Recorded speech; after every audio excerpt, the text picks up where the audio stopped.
Welcome everyone to our weekly web show, Marriage by Design. We are so excited that you have decided to join us.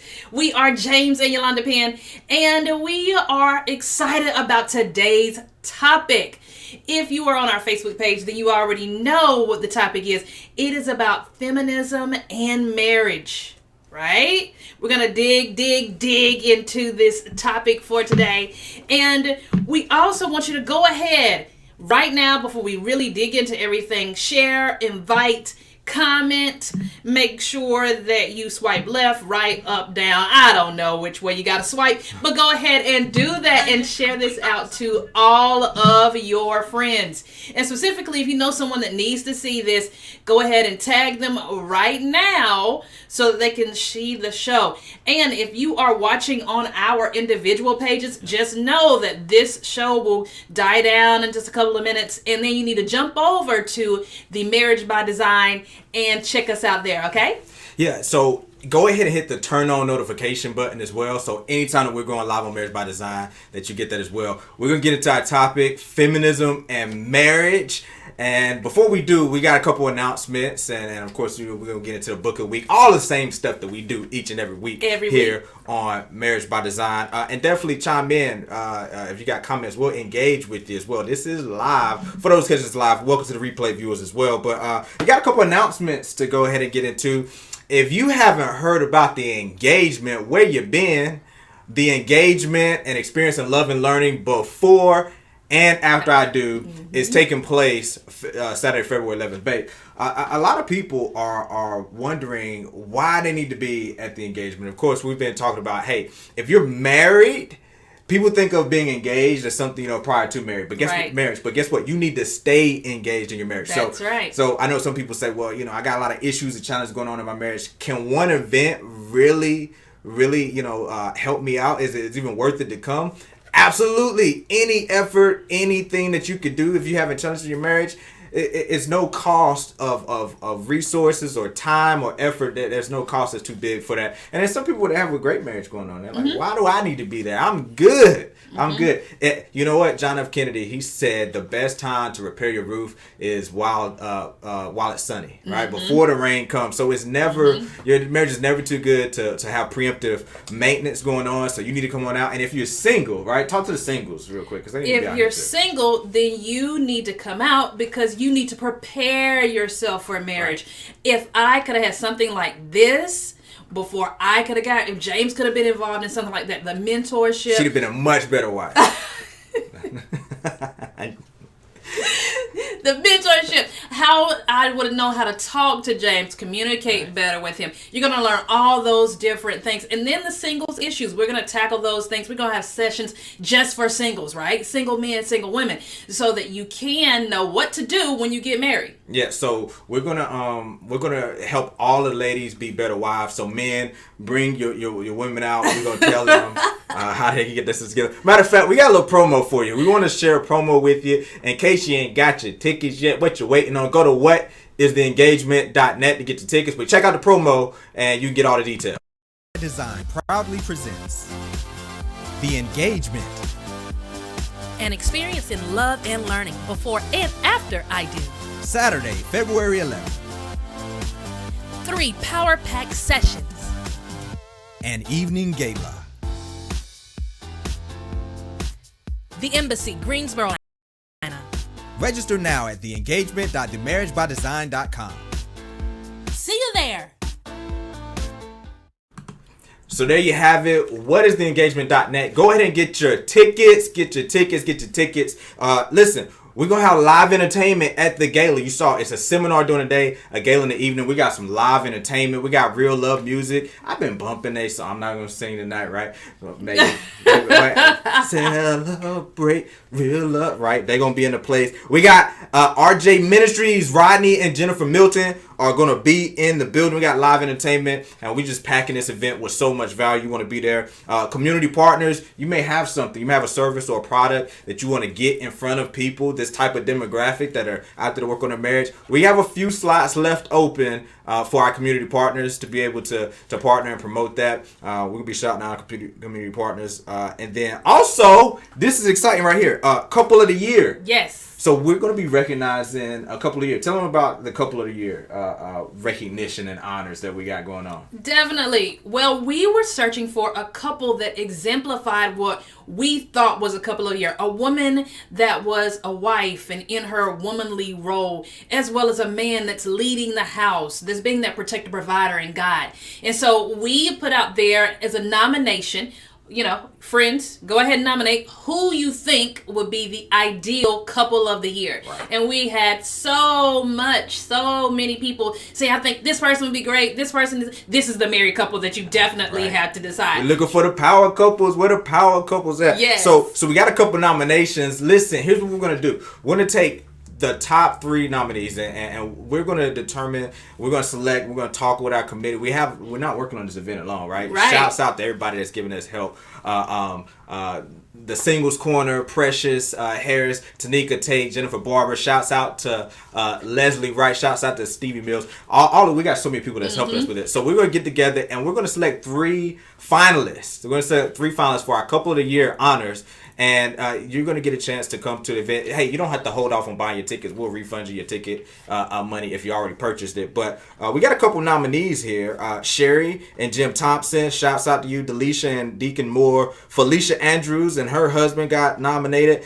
Gareth and Lanice Cunningham. Maurice and LaShonda Stokes. Brandon and Janiyah Williams. Reggie and Sontina Barnes. People evidently think you are a power couple. Shouts out. You may very well be our finalists. It's not too late to nominate. Next week on the show, we're going to announce who the finalists are, and then at the event, the engagement, we're going to select who our couple of the year is, and we got some goodies in store for not only our winner, but also the nominees. So nominate your folks if you know somebody who exemplifies what it is to be an awesome husband and an awesome wife. Let's move on forward in the program. Yes. Book of the week. We like to always come to you with a book of the week. We understand where you're going to be in life in the next 5 years, determine off the people you associate with. So appreciate you tuning in and hanging out with us, but also the things that you put in your mind, right? Mm-hmm. What are you reading? So this week, my wife, my better 90%, she is doing the honors of the book of the week. Go ahead, talk to him. This book right here, can y'all see it? Let me bring it in closer. How to Win Friends and Influence People. This is a phenomenal book, bestseller across nations, everywhere. People have this book. And if you haven't read it, you're doing yourself a disservice, because in this book, it talks about the 6 ways to make people like you. Right? And in a marriage, what do you want to be?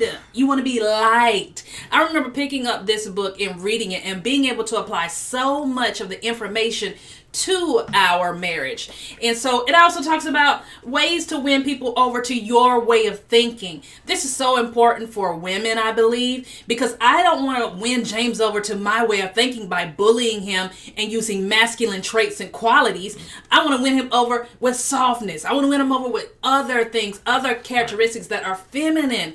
And so it talks about that. And look, the first chapter talks about, if you want to gather honey, don't kick the beehive. Right? Book is phenomenal. I've read it time and time again. I looked at it today and said, you know what? I need to pick it up again and read it over. And so this is your book of the week. Go out and get this book if you haven't got it already. And if you have it already, read it again. There it is. So listen, we're going to go ahead and get into our show topic, okay? And this is a hot one, especially given the times, the day and age, the society we live in. We put it out there. We said, hey, we asked the question earlier on our social media pages. We got some feedback and some engagement. Mm-hmm. We wanted to talk about, does feminism help marriage? Mm-hmm. Is it beneficial to marriage? We actually did a little poll on this as well, and we got some feedback. So we're going to share not only the feedback that we got so far, but also we're going to start breaking this topic down and really talk about this idea of feminism and what it means for marriage. But remember, this is over on Marriage by Design page. So if you're watching on our personal pages, you need to hop on over to Marriage by Design page because we save all of the goodies for over there. So let's say, we always say bye to your fans first. Let's say bye to my fans first. So if you're watching this on my personal page, go ahead and hop on over because we're cutting the broadcast to you all now. Peace out. We'll see you over on Marriage by Design. And then Yolanda, we let y'all hang out a little bit longer. But guess what? Gots to go. So bye, Yolanda fans. So you want to say bye to your fans? All right. Peace out. And now, here we are with our topic of the week. So, babe, feminism and marriage. Before we even get into our answer, right? Does it help marriage? And, where does it fit in with marriage? Before we even get into our answer, how did this come about? How do we even decide on this topic? Let's talk about that. Well, you can see right now with everything that's going on socially in our country, the marches and, women saying this and that. But the marches are a big thing, right, where they're going and pronouncing and putting their flag in the ground. We are women and we are masculine.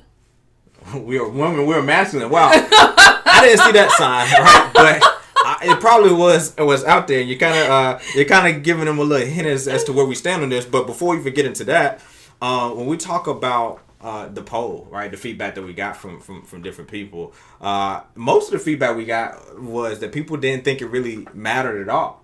Most of the people responded that it neither helps nor hurts marriage. But here's where we at Marriage by Design, and we really understand marriage. Here's where we understand feminism fitting into marriage. Does it help? Does it hurt? Is it beneficial? Does feminism help marriage? The answer is yes and no. You like that political answer?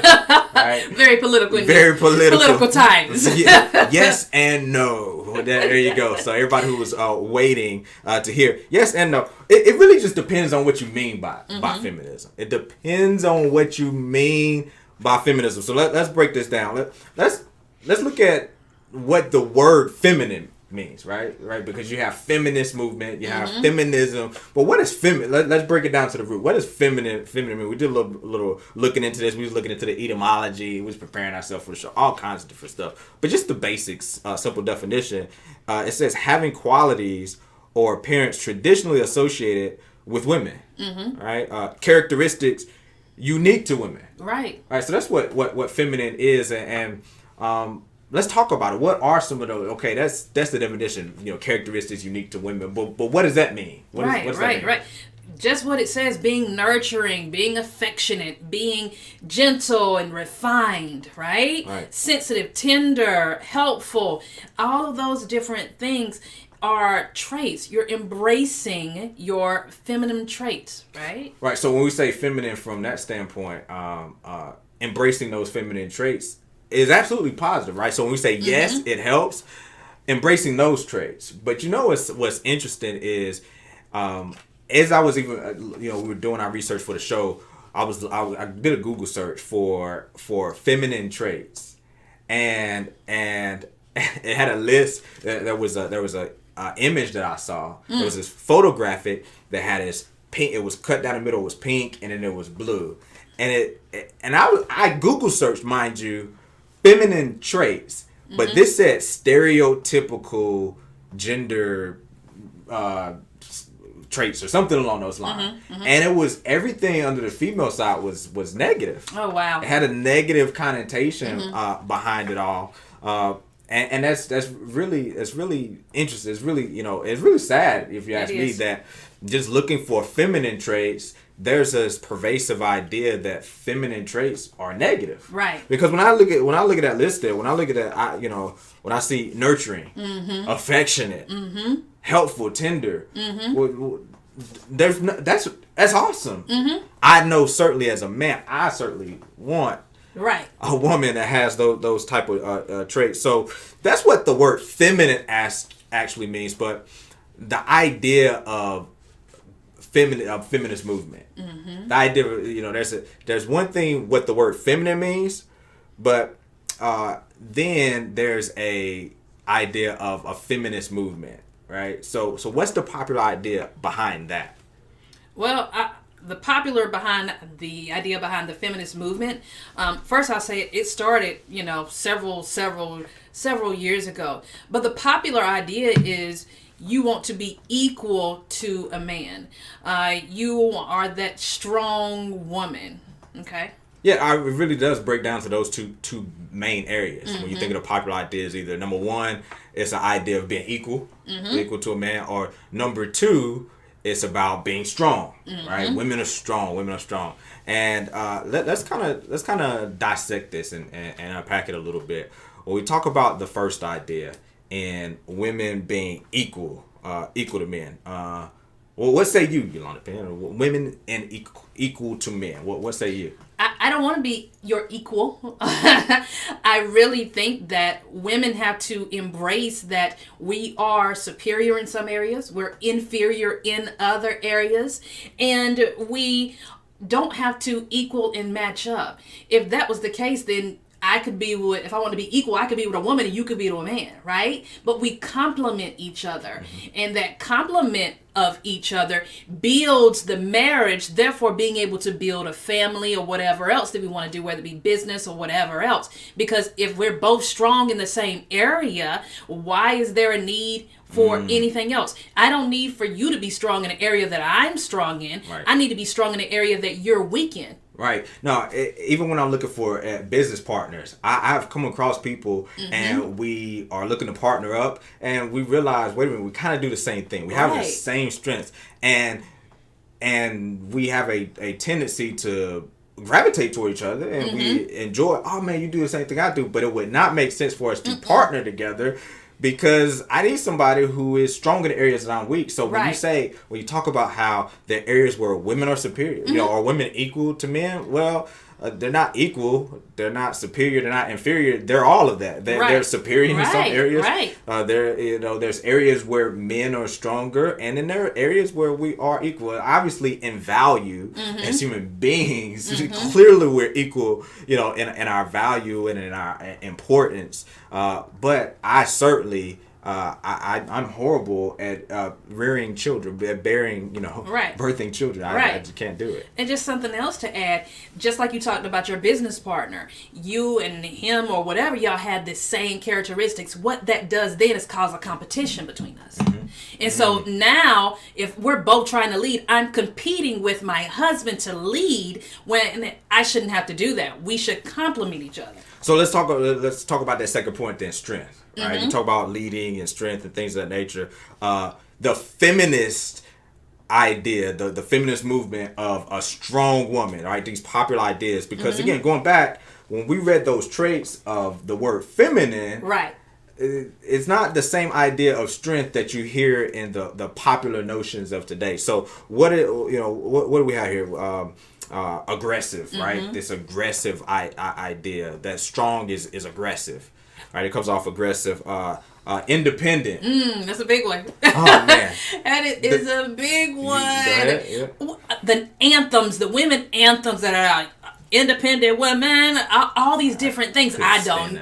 You don't like it. You don't like it. And then they wanted us to pay the bills. Like which one is it? Right. Pay your bills. Pay my bills. My telephone bill. My Time Warner cable bill, my Dish Network bill. I don't think all your bills. Pay the bills it really is a confused message, right? Right. Which one? Like which one do you want me to do? But when you talk about this independence, right? Women, we aren't built to be independent. We're built to be part of a team, part of a couple. We're built to use our characteristics to complement each other. Now, go ahead. No, I got to jump in because men aren't made to be independent either. Right. We're all interdependent. We're interdependent, but this idea of strength is all about independence. And I don't know about you, but I need my wife. I need help. I need someone to go throughout this journey in life with. So that independent thing is very, very very detrimental to the idea of marriage in and of itself. Think of, by definition, marriage is coming together, right? And so what you wasting your time for if it's all about independence? Right. And then moving on to the next point, talking about strong-willed women that are strong-willed. They're powerful. I need a man that can handle me, right? You gotta pop your hand on that one. You need a man that can handle you. Who wants to be handled? Nobody. I don't want anybody handling me. No.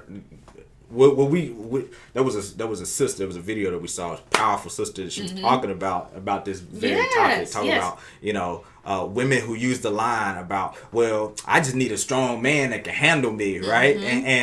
And women shouldn't be handled, right? Like what she was talking about, how you handle animals, you handle children. Children need to be handled, or chemicals need to be handled. And some women out there are toxic like chemicals. When they had an idea, when that neck started doing all this, and so I need a man that can handle. Why you got to snap on every syllable?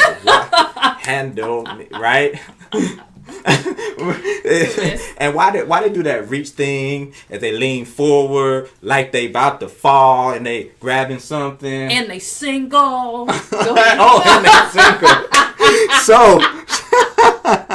So what happens when these women when they're saying, I just need a strong man that can handle me? Anybody with any level of discernment can read through that and understand that it's really about having a boisterous attitude, right? Is what you're saying, and usually they're gonna end up being one of three things. One, you said it already. They're gonna be single, right? Exactly, and if not single, they're gonna get manhandled. Do you want women? We don't want to be manhandled, pushed around. Who wants that?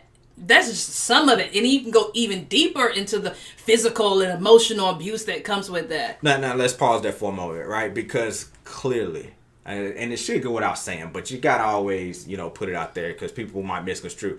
Nobody's advocating that that's a proper response, right? For a woman to get manhandled. I remember Stephen A. Smith on ESPN First Take. He got suspended because he was talking about elements of provocation when it comes to domestic violence.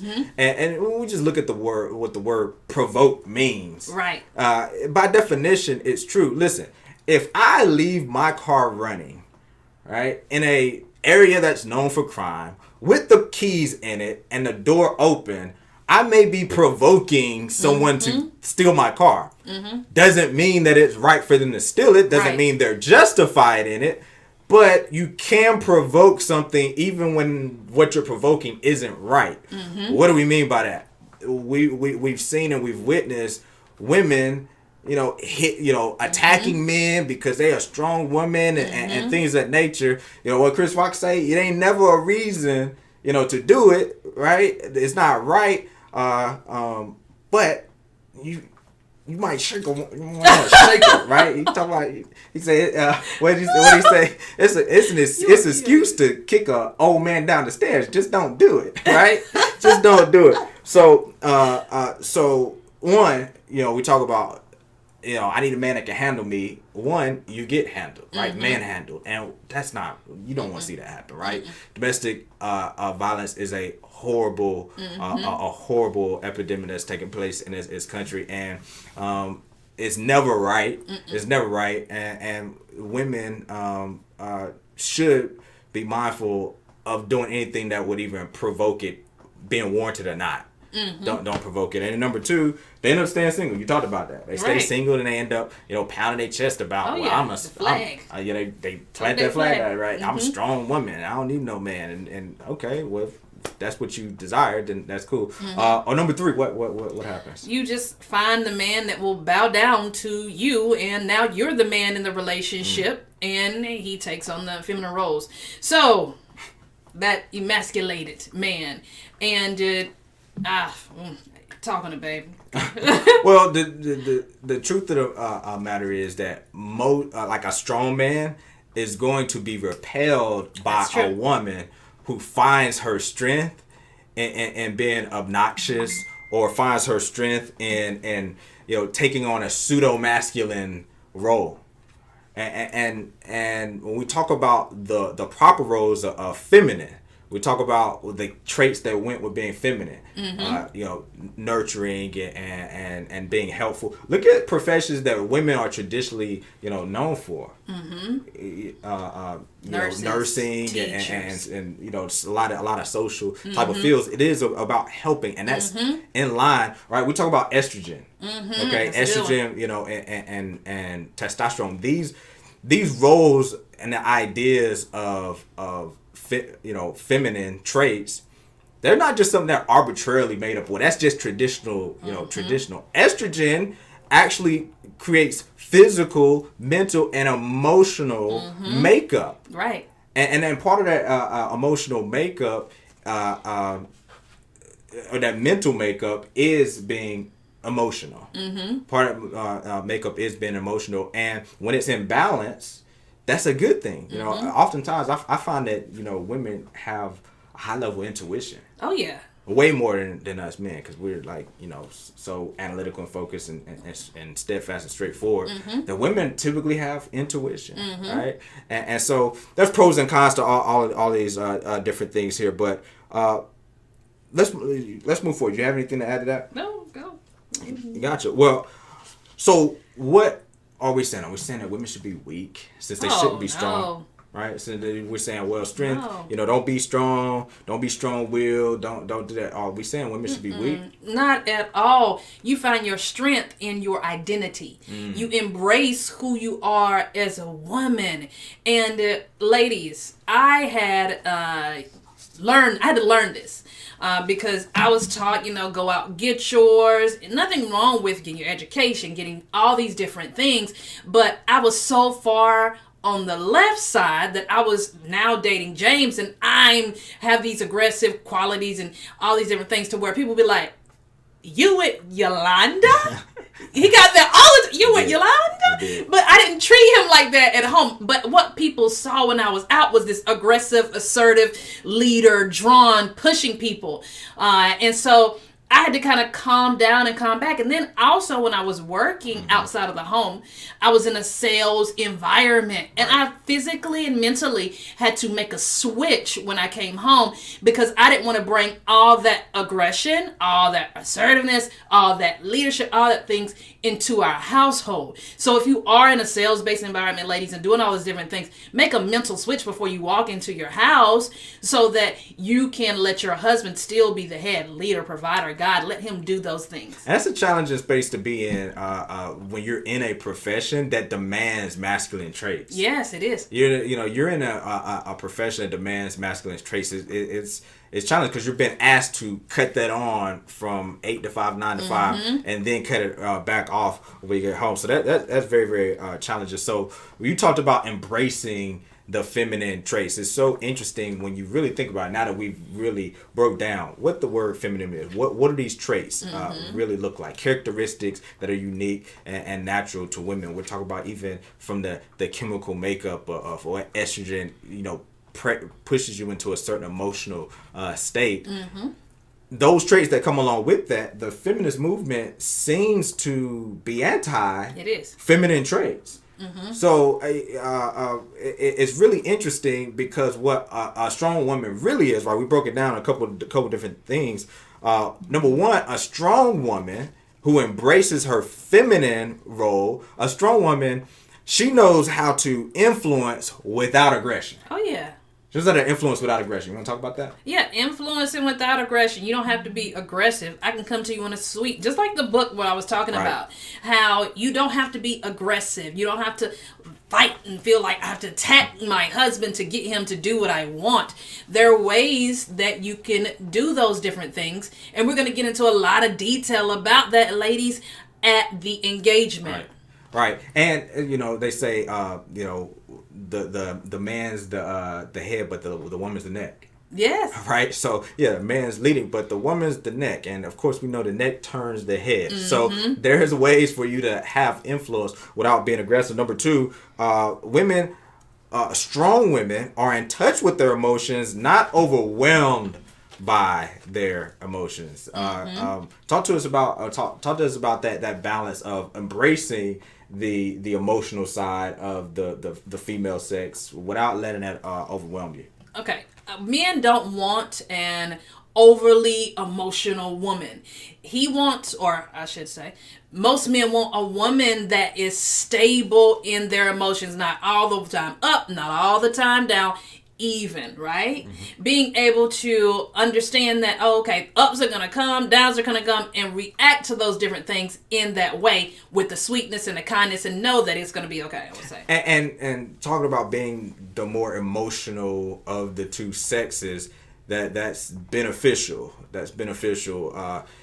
Men are have a makeup driven by testosterone that allows them to make weightier and more difficult decisions without being plagued by emotions. Simultaneously, at times we need that balance from the other sex, right, to help us in being compassionate. Right? Women bring that empathy and that sympathy and that compassion to the table, and that the emotional part, plays a role in that. And then number 3, right? Strong women who are strong in embracing their true feminine characteristics, they're not delusional to the fact that they're naturally, vulnerable, and we all have levels of vulnerability. No man's an island. Nobody is completely vulnerable. But some people might take offense to that. Oh, you saying a woman is vulnerable, and the neck start going, and it's all back to that strong woman type of thing. But let's talk about it. Let's talk about vulnerability. Right. And I think when we looked up the definition, what did it say as far as what the definition was? I don't recall, but I can look it up here for you if you want that. Yeah, I want the definition, because when I think about it, it's not being overly self-sufficient. Okay? In a marriage, you don't want to be overly self-sufficient. Now, if you're single, of course, there's some things that you have to do on your own, but you still have a headship, or what's the word I'm looking for? A covering. Your father, your brothers, someone in your life that's able to let you know, oh, okay, this man is not here for this or that or this, which is really good. Now, what's the definition? So the definition here is susceptible to physical or emotional attack or harm. Susceptible to physical or emotional attack or harm. Now, let's talk about that. Physically, it's a shame in this day and age you even have to point out that men are the physically superior in terms of strength, certain types of strength, right? Because you all have endurance like no other, right? 40 whatever hours of labor, that's unbelievable. But in terms of just strength, men are protectors, right? And there's a vulnerability. There's nothing wrong with men being chivalrous and walking. You're dating a young lady. Hey, walk her. To her car at night. Because it's a dangerous world. And men take advantage of women. You talk about sex trafficking and things of this nature. Women are more vulnerable from a physical standpoint. From an emotional standpoint, we already kind of talked about women. Because of estrogen, again, there's places where the emotion is beneficial. Simultaneously, the emotional up and down is more inclined to come from a woman because of her makeup, and there's nothing bad about that. Is you created that for that reason, that way for a reason. Simultaneously, protecting mentally and emotionally. Having a strong man, whether that's your father, right, to help you within that area, or older brothers, or strong men in your life, and then ultimately your husband, in the context of marriage, embracing and understanding that vulnerability it actually would be weak. Honestly, it would be weak to resist vulnerability by trying to be overly self-sufficient. Because that being overly self-sufficient, all those different things. Now your identity, you're again going against what your identity is. And so embracing those different things makes you strong. It's so funny, or not funny, in society how all of these different characteristics of a woman are sometimes appear, oh, that's weak, that's soft, that's but that's who we are. That's what we were born as, right? Absolutely. And finally,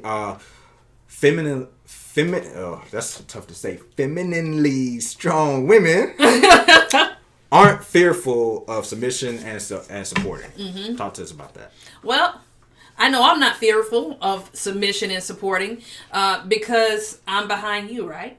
And so it's really easy for me to be able to submit to your authority, submit to the mission, submit to the whatever it is, and be in that support role because I understand where we're going.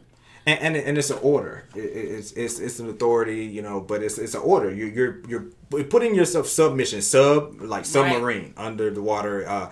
Sub-zero temperatures is under zero. You sub under, right, under the mission. Mm-hmm. You're placing yourself under the mission, and everybody can't lead. In an organization, everybody can't lead. So it's actually a person of strength that can embrace a role to put themselves below the mission. Right. You know, on the team, everybody's not LeBron James. No. Everybody ain't LeBron James, right? And if I'm Kevin Love and my job is to spot up and hit my open threes, if that's my job, there's strength in just accepting my role. I still have importance. I still have value. Right. I just not the leader of the team, right, per se. And there's strength in being able to embrace that. So, and women, if we embrace that support, every time I hear the word support, I think of strength. Right. Every single time. Now, was I of that mindset, you know, several decades ago, 2 decades ago, about when I heard the word support, like, oh, I don't want to be in a supportive role. No, I don't want to do that. But once I figured out what it was, without the support, the organization can't go on. Without my support, our marriage doesn't function properly. If you think about everything out there that supports something, they're doing the bulk of the job, right? Think about the bridge that you drive over every day. Those support beams, without it would collapse. Mm-hmm. Think about the foundation of the house. Mm-hmm. Without the support of the foundation, the house would fall to the ground. And so we have to embrace those different things and understand what they mean, not just take on what society has said in the last several decades of this is what it is, this is what it is, this is what it is, because they're wrong. Well, we are flat out of time right here, but we do have a marriage message of the week, of course, for you, like we do each and every week. Do you have any final thoughts on our topic before we get into our marriage message of the week? I don't. I just said mine. Awesome. Well, listen, we're going to be talking about this in more details at the engagement. You definitely want to be out for that. But let's go ahead and get into our marriage message of the week right here on my solo camera right here. So look, our marriage message of the week, and this is to the men, because the society that we live in this day and age really hates the role of women. And not only that, it hates the role of a wife. It hates the role of a husband. This society hates the role of family. This society hates children. And that may sound absurd and very, very presumptuous for me to say that about our society, but I will break it down for you. And the reason I'm saying this message to men, even though this is something for our society as a whole to really examine and look at and correct, but men should be the leaders of society. And when I say that society hates children, that sounds absurd, but ask any mother that has more than 3 children. See, society is okay with children as long as you don't have so many that it requires a woman to be home with her family. Have 1, maybe 2, where you can put them into daycare, or you can have the state educate and take care of them because we need you back in the workplace. Society hates children. Follow any woman that has more than 3 children and ask her if we're telling the truth.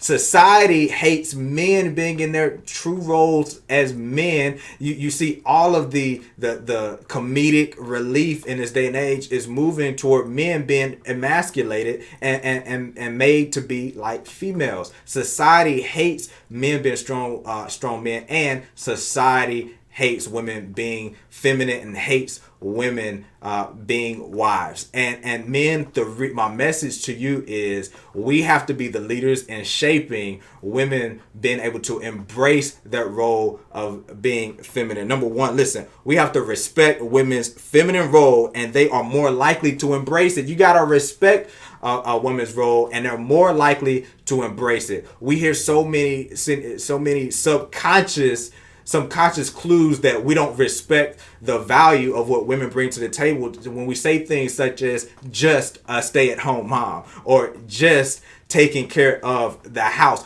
If you add up the cost of what it would be to pay for someone to take on the role of a wife and a mother with that emotional support, that mental support, the actual practical things that take place in your household, you wouldn't be able to afford it. So even the subconscious verbal triggers like just a stay-at-home wife, it's no wonder that women are looking to reject the role that hasn't been respected. And then number two, we have to stop failing women. Of course, women are going to push back and want to take on masculine roles when we're failing them and driving them to embrace those masculine roles. A lot of the times when you see a woman who believes that she needs to be a strong woman and she doesn't need any man, chances are there was a failure of a man somewhere in her life. More than likely, it was her father. It was probably an absent father who left the mother in a situation because he didn't take on his proper husband and father and manly roles,